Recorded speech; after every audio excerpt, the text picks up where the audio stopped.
এই মুহূর্তে সেই জনপ্রিয় নেত্রীর জানাজায় অংশ নিতে দেশের বিভিন্ন প্রান্ত থেকে আমরা দেখছি যে মানুষ আসলে ঢাকায় আসছে, বিশেষ করে এই মানিক মিয়া এভিনিউতে আসলে তাদের গন্তব্য হচ্ছে আসলে, এবং সেটি এই মুহূর্তে ঠিক শ্যামলী এলাকা থেকে আমাদেরকে জানাবেন আমাদের সহকর্মী রাব্বি হোসেন। তিনি দেখছেন যে সেখান থেকে মানুষ পায়ে হেঁটে করে এই মানিক মিয়া এভিনিউতে সেই জানাজায় অংশগ্রহণের জন্য আসলে জড়ো হচ্ছেন। এবং দর্শক, আপনারা দেখতে পাচ্ছেন যে মানুষের ঢল নেমেছে পুরো সড়ক জুড়ে, সবাই পায়ে হেঁটে হেঁটে এই জানাজায় অংশ নিতে ঢাকার বিভিন্ন প্রান্ত থেকে কিন্তু তারা আসছেন। ইতিমধ্যে সেই ঢল আসলে ছাড়িয়েছে শ্যামলী, আসাদ গেট, এইদিকে বিজয় সরণি, তার আগে এই পাশে ধানমন্ডি কিংবা ফার্মগেটের যে এলাকা, কৃষিবিদ যেই রয়েছেন, সেই পুরো জায়গাটাতেই কিন্তু আলাদা আলাদা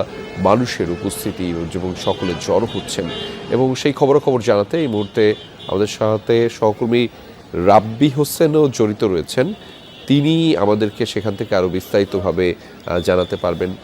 বিভিন্ন শ্রেণী পেশার মানুষ কিন্তু আসছেন এখানে। রাব্বি, নিশ্চয়ই আপনি শুনতে পাচ্ছেন আমাকে, এবং দেখতে আপনার ক্যামেরার মাধ্যমে আমরা দর্শকদেরকে দেখাচ্ছিলাম যে বিভিন্ন শ্রেণী পেশার মানুষ তারা আসলে এই জানাজায় অংশ নেওয়ার জন্য আসছেন, বিশেষ করে ঢাকার বাইরে এবং পার্শ্ববর্তী এলাকার ঢাকার উপশহর যেগুলো রয়েছে, উপকণ্ঠ যেগুলো রয়েছে, সেখান থেকে কিন্তু মানুষের ঢল আসছে। নিশ্চয়ই আপনি সেই চিত্র দেখছেন। Amrapali fruit syrup, real magic in every drop.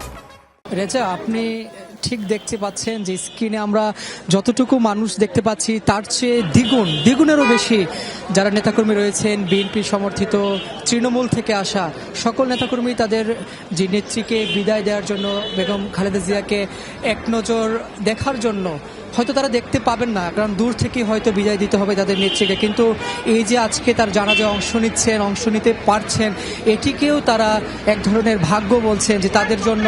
কারণ তারা বছরের পর বছর নিষ্পেষিত ছিলেন, মজলুম ছিলেন, নির্যাতিত ছিলেন আওয়ামী লীগের আমলে, যার কারণে এই বেগম খালেদা জিয়ার এই সময়ে, অর্থাৎ তারা বিএনপির নেতৃবৃন্দ তারা বলছেন যে এখন হয়তো বিএনপির কিছুটা সুসময় এসেছে, কিন্তু এই সুসময়ে এই বিএনপির চেয়ারপারসন বেগম খালেদা জিয়ার না ফেরার দেশে চলে যাওয়াটা তারা কোনোভাবে মেনে নিতে পারছেন না।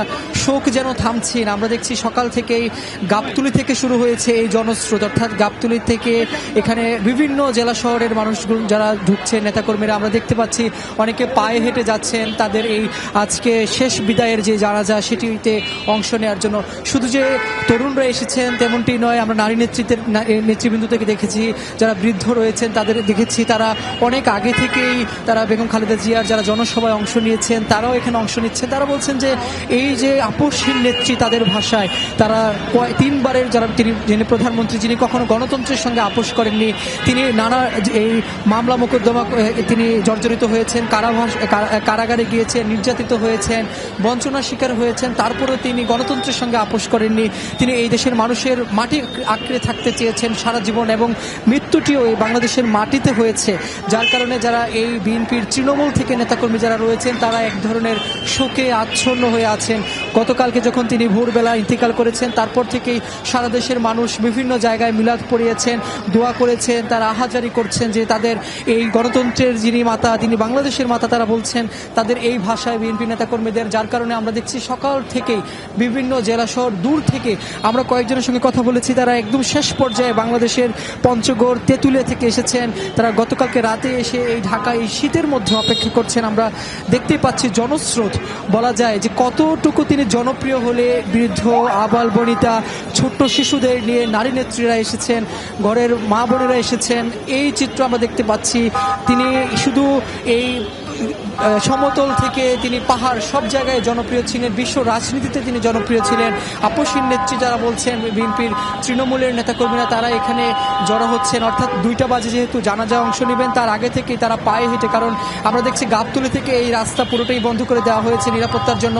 শ্যামলীর আশপাশের যেই রাস্তাগুলো রয়েছে সেগুলো বন্ধ করে দেওয়া হয়েছে, কোনো প্রকার যানবাহন এখানে চলাচল করতে দেওয়া হচ্ছে না, যার কারণে যারা নেতাকর্মী যারা রয়েছেন, যারা তৃণমূলের নেতাকর্মী রয়েছেন তারা পায়ে হেঁটে তারা এই যেখানে জানাজা হবে অর্থাৎ সংসদ ভবনের দক্ষিণ প্লাজায় সেখানেই তারা যাচ্ছেন তারা শেষ বিদায় দিতে তাদের নেত্রীকে। তারা মুখে আমরা দেখছি প্রত্যেকটি মুখের দিকে যদি আমরা তাকাই নেতাকর্মীদের সুখের ছায়া রয়েছে।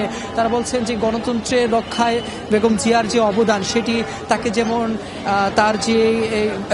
তার যে নেতৃত্ব সেটি এই বাংলাদেশে আর কেউ দিতে পারবেন কিনা তারা শঙ্কা প্রকাশ করছেন। এরকম নেতৃত্ব আর কখনো বাংলাদেশে জন্ম হবে কিনা এরকমটি আশঙ্কা বা শঙ্কা তারা প্রকাশ করছেন। তার পাশাপাশি তাদের দুঃখ তাদের যে দুর্দশা বিশেষ করে এই গত আওয়ামী শাসনে 15 বছরে যারা বিএনপির নেতৃবৃন্দ ছিলেন তৃণমূল থেকে শুরু করে কেন্দ্রীয় নেতৃবৃন্দ সকলেই বিভিন্নভাবে নির্যাতিত হয়েছেন, মামলার শিকার হয়েছেন, অনেকেই কারাগারে ছিলেন। 5ই আগস্টের পরেও আমরা দেখেছি যে অনেক নেতাকর্মী কারাগার থেকে বের হয়েছেন। তারা বিশেষ করে আইনজীবীদের কাছে যেটি সবসময় মিথ্যা মামলা ছিল তাদেরকে রাজনৈতিক প্রতিহিংসার কারণেই তাদেরকে মিথ্যা মামলা দিয়ে জর্জরিত করা হয়েছে। অনেক নেতাকর্মী ঘর ছাড়া ছিলেন, বন জঙ্গলে অবস্থান নিয়েছেন। তখনও বিএনপির নেতৃবৃন্দ যারা কেন্দ্রীয় নেতৃবৃন্দ ছিলেন তাদেরকে সাহস জুগিয়েছেন। মাঠের যারা ছিলেন কর্মী এই বিএনপির চেয়ারপারসন বেগম খালেদা জিয়া তাদেরকে সাহস জুগিয়েছেন, তাদেরকে লড়াই করার জন্য, গণতন্ত্রের জন্য কথা বলার জন্য, নির্বাচনের জন্য তারা মাঠে থাকার যেই সুযোগ তাদেরকে করে দিয়েছেন। বিশেষ করে যখন বিএনপি নেতৃবৃন্দ যারা কারাগারে ছিলেন, বিশেষ করে খালেদা জিয়ার যে পরিবার অনেকে কারা নির্যাতিত হয়েছেন, খালেদা জিয়া নিজেও দীর্ঘদিন তিনি কারাবাস করেছেন, 5 আগস্টের পরে তিনি মুক্তি পেয়েছেন। এই কারাগারে থেকেও তিনি কখনো তার গণতন্ত্রের জন্য নেতাকর্মীদের জন্য আপোষ করেননি। বিশেষ করে তার ছোট ছেলে আরাফাত রহমান কোকো যখন ইন্তেকাল করেছেন তখনও তিনি এই রাজনীতি বা আওয়ামী লীগের সঙ্গে কোনো মীমাংসা করেননি বা কোনো রকমে তারা আপোষে যাননি। অর্থাৎ যার কারণে বিএনপির যারা নেতাকর্মী ছিলেন তারা তাকে আপোষহীন বলে থাকেন।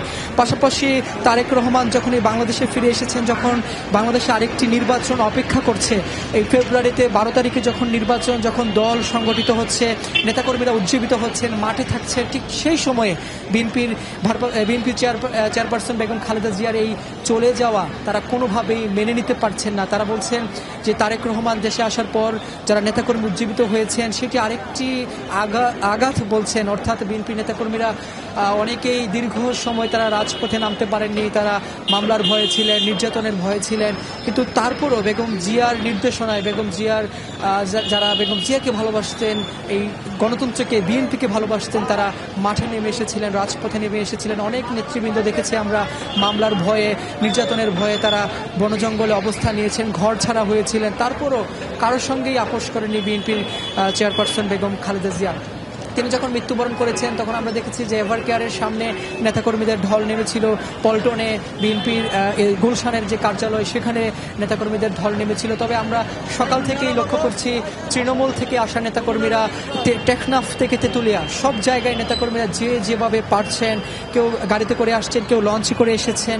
পাশাপাশি অনেকেই গতকালকে রাত থেকেই অপেক্ষা করছেন যে কখন তাদের এই নেত্রীকে বিদায়, তারা হয়তো বিদায় দিতে চান না, তারা হয়তো কাছে পৌঁছে যেতে পারবেন না, আজকে তাদের শেষ একবার নজরে হয়তো তাদের নেত্রীকে দেখতে পারবেন না, কিন্তু তারপরও তারা এই জানাজায় যে অংশ নিতে পারছেন, জানাজায় এসেছেন, এই কারণে তারা আবেগে আপ্লুত। তারা বলছেন যে গণতন্ত্রের জন্য সারা জীবন লড়াই করে থাকা, সারা জীবন নির্যাতিত হয়ে যাওয়া এই বেগম খালেদা জিয়ার যে বর্ণাঢ্য জীবন, সেই বর্ণাঢ্য জীবন তার অটল থাকা, অর্থাৎ গণতন্ত্রের পক্ষে অটল থাকা তাকে শুধু বর্ণাঢ্য জীবনই দেয়নি, তাকে তার যে নেতৃত্ব, তাকে এক ধরনের বিশ্ব মঞ্চে তাকে নিয়ে যাওয়া হয়েছে, নিজে নিয়ে গিয়েছেন, বাংলাদেশের মানুষের জন্য তিনি কথা বলেছেন। এই কথাগুলো বিএনপির নেতৃবৃন্দরা বলছেন। আমরা স্ক্রিনে যতটুকু জনস্রোত দেখতে পাচ্ছি, আমি নিচে দাঁড়িয়ে তার চেয়ে অসংখ্য মানুষ আমরা দেখতে পাচ্ছি যে এখানে তৃণমূল থেকে আসা নেতাকর্মীরা জানাজায় অংশ নেওয়ার জন্য তারা যাচ্ছেন। তাদের মুখে কালো, আমরা অনেকে দেখছি যে শোকের যে পতাকা, কালো পতাকা নিয়ে এসেছেন, তারা কালো ড্রেস ধারণ করেছেন অনেক বিএনপির নেতৃবৃন্দ। আমরা এই চিত্রটি দেখতে পাচ্ছি। অর্থাৎ এখন যেই সময়টি প্রায় 10:50 জানাজার আরও সময় বাকি আছে, কিন্তু অসংখ্য মানুষ যেহেতু আসছেন তারা একটু কাছে যেতে চাচ্ছেন। অর্থাৎ সংসদ ভবনের যতটা কাছাকাছি থাকা যায়, যতটা এই বিএনপির চেয়ারপারসন তাদের নেত্রীর যে মরদেহ, সেই মরদেহের যতটা কাছাকাছি থাকা যায় সেই চেষ্টাই তারা চালাচ্ছেন। যার কারণে পায়ে হেঁটে তারা এই গাবতলী থেকে সংসদ ভবন পর্যন্ত আমরা পুরো জায়গাটিতেই দেখছি জনস্রোত স্রোত, জনতার ঢল, বিএনপির নেতাকর্মীদের যে ঢল সেটি আমরা লক্ষ্য করতে পারছি। তবে বেলা বাড়ার সঙ্গে সঙ্গে আমরা সকালবেলা যখন 7টার সময় আপনাদেরকে জানাচ্ছিলাম তখন নেতাকর্মীদের সংখ্যাটা তুলনামূলক কম থাকলেও 8টার পর এত মানুষ এসেছেন, এত নেতৃবৃন্দ তারা পায়ে হেঁটে অবস্থান করছেন, সেটি বলার অপেক্ষা রাখে না।